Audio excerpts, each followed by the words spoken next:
Salut et bienvenue dans le podcast Reconnexion. Je suis Sarah, la fondatrice de Bien-être des mamans et je t'aide pas à pas à retrouver l'équilibre entre tes différentes casquettes et à te reconnecter avec la femme, l'individu qui est en toi. Si tu es à la recherche d'un endroit sans tabou, où tes émotions et pensées les plus gênantes n'ont plus besoin de se cacher, tu es au bon endroit. Au travers de Bien-être des mamans et du podcast Reconnexion, je te partage tous mes conseils pour t'aider à comprendre ce que tu vis, retrouver ton bien-être et solidifier ton foyer. Alors, prête ? Bonne écoute !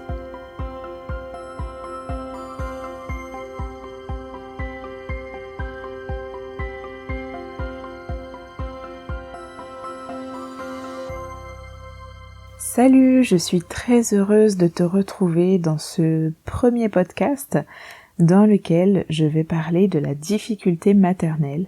C'est un peu la base finalement de ce podcast puisque la difficulté maternelle englobe vraiment toutes les difficultés qu'on peut rencontrer dans notre nouvelle vie de maman.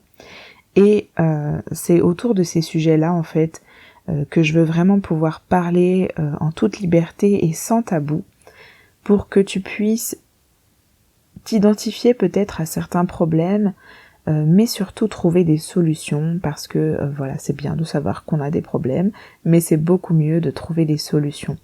Alors que vraiment ce podcast puisse être l'endroit où tu auras un déclic, où tu auras l'envie de passer à autre chose, l'envie de te prendre en main, l'envie de pouvoir aller de l'avant, que ce soit au travers de mes formations ou par un accompagnement avec un psychologue par exemple. Il y a beaucoup de possibilités et je vais essayer de t'en citer quelques-unes dans ce podcast. Alors, la difficulté maternelle, c'est vraiment l'ensemble des souffrances psychologiques qui surviennent avec le fait de devenir mère.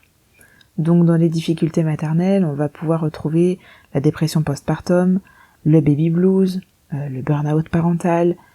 On va retrouver vraiment tout un tas de choses qu'on nomme, que tu peux voir passer par exemple sur les réseaux sociaux, sur internet. Il y a de plus en plus de comptes maintenant qui parlent de ces difficultés maternelles et voilà, c'est l'ensemble de toutes les situations. Ces difficultés maternelles, elles sont accentuées par des souffrances dans l'enfance par exemple ou dans notre vécu d'adulte, par des troubles psychologiques, par une grossesse difficile, par un accouchement traumatique, vraiment par différentes choses, mais elles peuvent aussi survenir comme ça, sans raison apparente, pour des femmes qui ne présentaient aucun de ces facteurs, pour des femmes qui ont vécu une grossesse agréable, une enfance agréable, pour des femmes qui, d'apparence, ne semblaient pas présager ce genre de souffrance. Donc voilà, la difficulté maternelle, ça peut vraiment toucher tout le monde. C'est aussi accentué par la pression qu'on met, donc ce que tout le monde attend des mamans, mais aussi et surtout par ce que nous-mêmes en tant que femmes, on exige de nous-mêmes. C'est-à-dire qu'on a des attentes, on se dit qu'on va être une maman comme ça, ou plutôt comme ça, qu'il faudrait qu'on soit une maman plutôt comme ça ou comme ça, qu'on gère notre maison de cette façon, qu'on soit au top de notre forme, qu'on soit belle comme les mamans qu'on peut voir sur Instagram. Et l'impossibilité d'atteindre ces idéaux-là, ça entraîne une déception qui est tellement énorme qu'elle entraîne une souffrance qu'on n'arrive pas forcément à verbaliser, qu'on n'arrive pas forcément à comprendre en fait.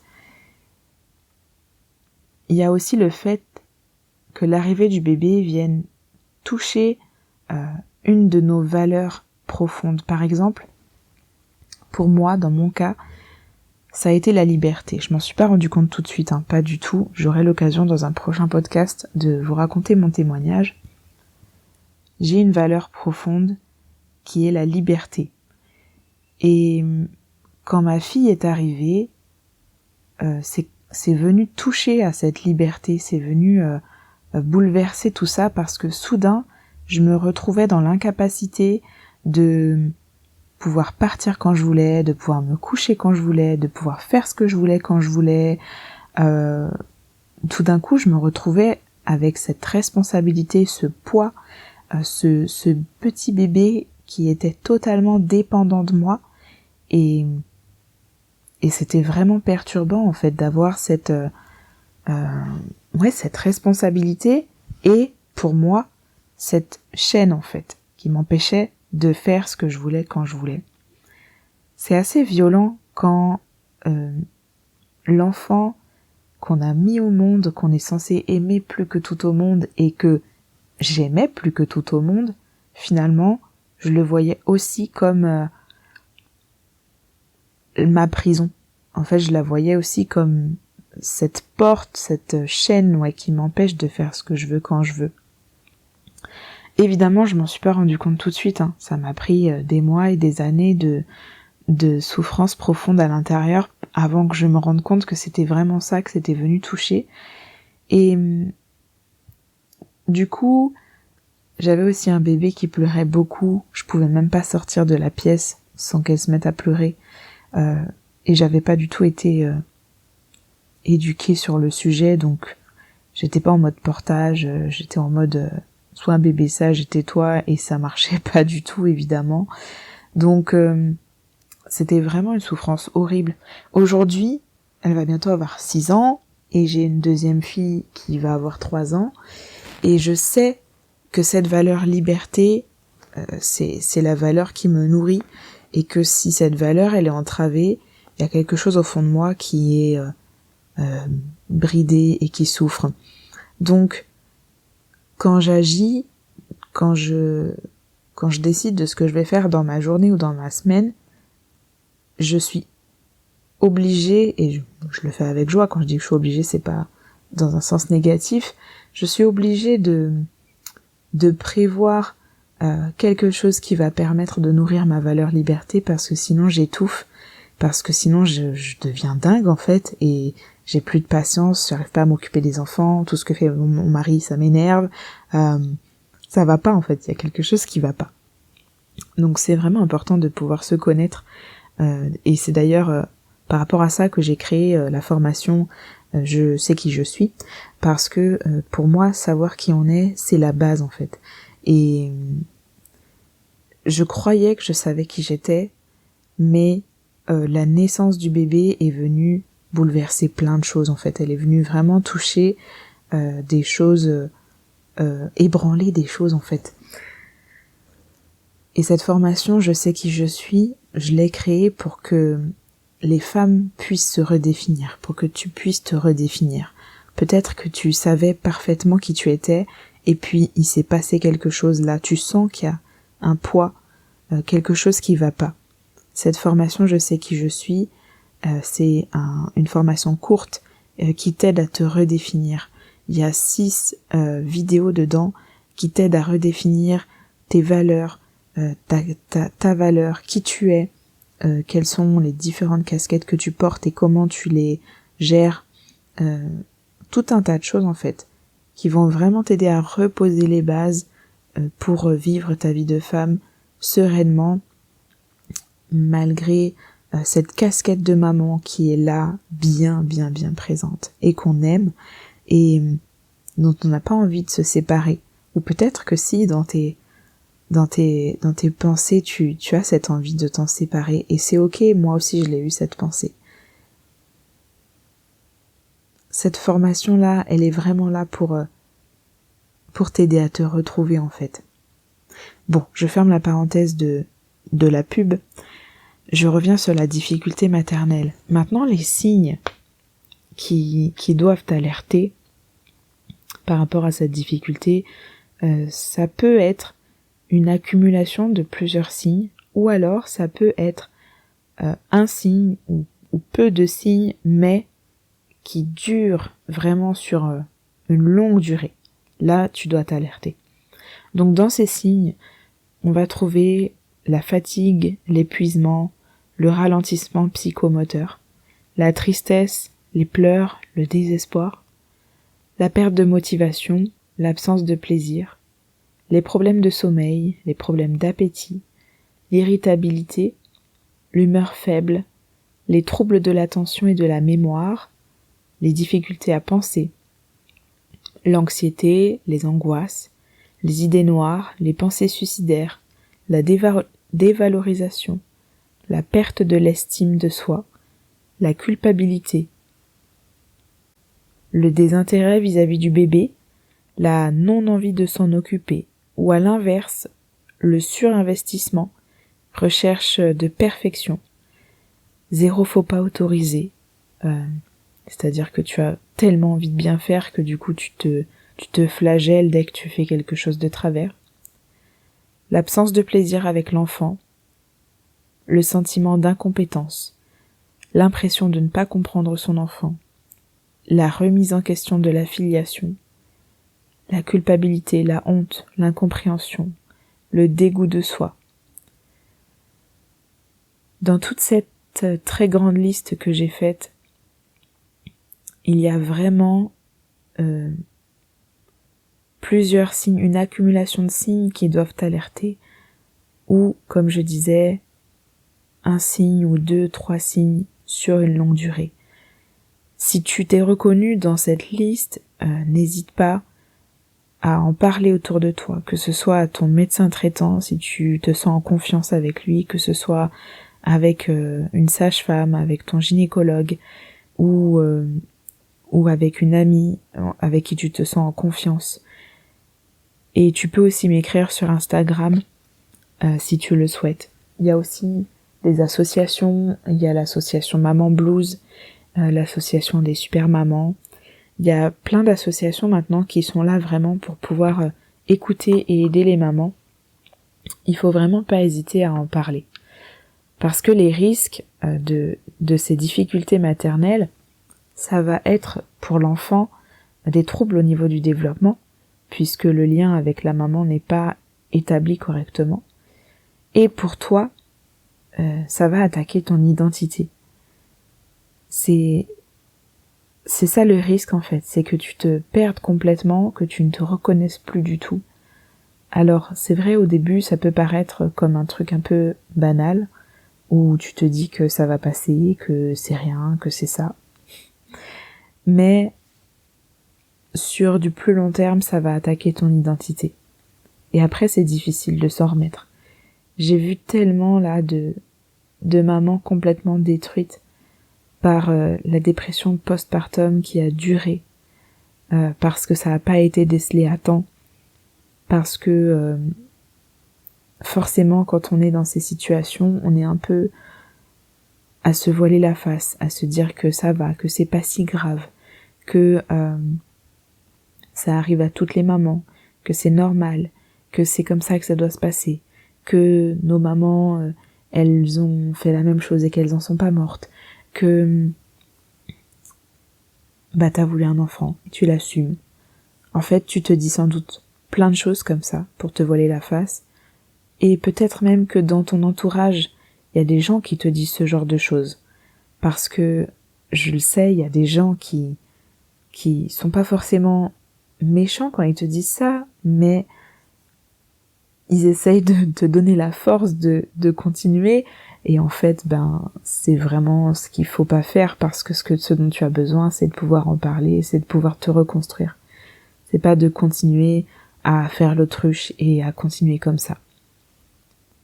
Alors les solutions, déjà, il faut en prendre conscience et accepter la situation. Tes émotions, elles sont ok. Tes émotions, elles sont là pour t'alerter qu'il y a quelque chose qui ne va pas. Donc ne les étouffe pas. Écoute-les. Et si vraiment tu as cette petite voix quelque part qui te dit qu'il y a un problème, écoute-la. Parce qu'en fait, quand tu vas l'étouffer, tu vas juste agrandir, approfondir le problème. Donc, prise de conscience et acceptation de la situation. Ensuite, se demander ce qui nous pose problème. Est-ce que ce qui te pose problème, c'est comme par exemple pour moi, le fait qu'il te prive de ta liberté? Est-ce que c'est que tu as peur d'être aussi cruel que ta mère, par exemple? Est-ce que ce dont tu as peur, c'est de le perdre parce que d'un coup tu t'es mise à avoir tellement d'amour pour quelqu'un que juste l'idée que potentiellement tu puisses le perdre, ça te rend complètement dingue? Est-ce que le problème c'est la remise en question de tes capacités? Il peut y avoir tellement de choses et en fait, trouver quel est le nœud du problème, ça va t'aider à pouvoir le démêler. Ça va t'aider à creuser dans la bonne direction. Parce que si tu sais pas où aller, c'est difficile de cheminer pour t'en sortir. Donc demande-toi réellement ce qui te pose problème et va creuser par là. Si c'est que tu as peur de mal faire, pourquoi? Va chercher en fait plus en profondeur. Puis à chaque fois que tu apportes une réponse à cette question, demande-toi encore pourquoi. Et puis va plus loin, va plus loin. Troisièmement, refaire connaissance avec qui tu es. Comme je le disais tout à l'heure, tu as besoin de redéfinir qui tu es. On ne s'ajoute pas juste une casquette en devenant maman. On se transforme en profondeur, on amène nos blessures, on amène nos peurs, nos doutes, on amène en fait tout notre passé dans cette nouvelle vie de maman. C'est pas juste ajouter une chose à notre emploi du temps, c'est vraiment se transformer. C'est devenir presque quelqu'un d'autre. Et tu as besoin de découvrir qui tu es maintenant. C'est la base en fait pour retomber sur tes pattes et pour pouvoir continuer à avancer. Tu as besoin de remettre des mots sur qui tu es, ce que tu veux. Je connais des mamans qui étaient très bien dans leur travail, qui se sentaient épanouies, qui étaient bien en fait dans leur travail. Et puis, le jour où elles ont eu un bébé, pouf, plus rien n'allait, ça leur plaisait plus, elles voulaient plus faire ça, tout a été remis en question, et elles étaient complètement perturbées en fait par ça. Mais pourquoi? Parce que quand on devient maman, encore une fois, c'est pas juste une tâche supplémentaire qu'on se rajoute dans notre quotidien, c'est une vraie transformation. Et là, soudain, ton centre d'intérêt, il est différent. La personne la plus chère à ton cœur, elle est différente. La priorité dans ta vie, elle est différente. Ton bébé bouleverse complètement ton quotidien. Donc, c'est vraiment nécessaire. Et je pense que chaque maman, une fois qu'elle accouche, devrait faire ce travail de redéfinition de qui elle est. C'est très important. Voilà. J'en ai fini pour ce podcast. Volontairement, je veux pas qu'il dure trop longtemps. J'espère que tu as apprécié et que les mots posés sur ces difficultés maternelles t'ont aidé à mieux comprendre non seulement ce terme, mais aussi et surtout comprendre ce que tu vis et que ça t'a aidé à y voir plus clair. Si tu veux en savoir plus sur toutes ces difficultés maternelles, j'en parle beaucoup sur mon compte Instagram, Bien-être des mamans. Il y a des posts réguliers sur les différentes choses qu'on vit, qu'on traverse. Il y a des conseils aussi, plein d'astuces. Et tu peux retrouver aussi le détail de la formation Je sais qui je suis sur mon site bien-être-des-mamans.fr. Voilà, alors je t'invite à mettre un commentaire, à mettre un like sur ce podcast, sur ta plateforme d'écoute, si tu as aimé, si tu as apprécié. Partage-le aussi à d'autres mamans qui pourraient en avoir besoin, afin que le plus grand nombre vraiment puisse en bénéficier et être aidé.